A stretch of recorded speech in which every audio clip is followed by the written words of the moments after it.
नमस्कार. श्री ब्रह्म चैतन्य महाराज गोदवलेकर प्रवचने सार. जून महिन्याचा विषय परमार्थ.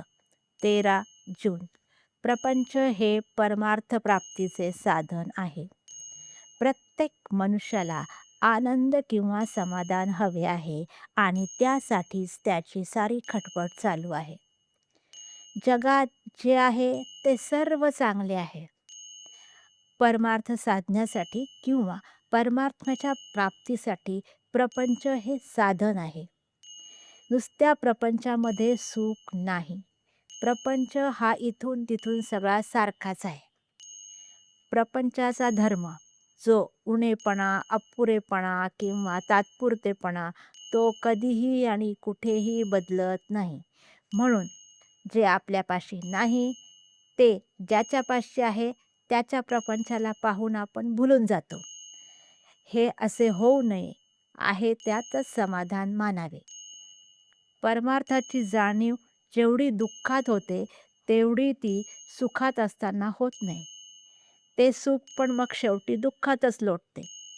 ज्या जाणीवेने आपण सर्व ज्ञान मिळवतो ती काय आहे हे जाणण्याचा कोणी प्रयत्नच करत नाही. मी विकारवश होत असेन तर अखंड प्रेमयुक्त नामस्मरणे करणे गरजेचे आहे. विकारांना वश न होता प्रारब्धाला आलेले विषय भोगावेत म्हणजे त्यांचे काही चालणार नाही. कसेही करा पण मी रामाचा आहे ही भावना जागृत ठेवा. नाम जाणून अजाणून, श्रद्धेने अश्रद्धेने कसेही घ्या पण घ्या. राम तुम्हाला कशालाही कमी पडू देणार नाही. नाम हे श्रद्धेने घेतले तरच विशेष फळ मिळेल.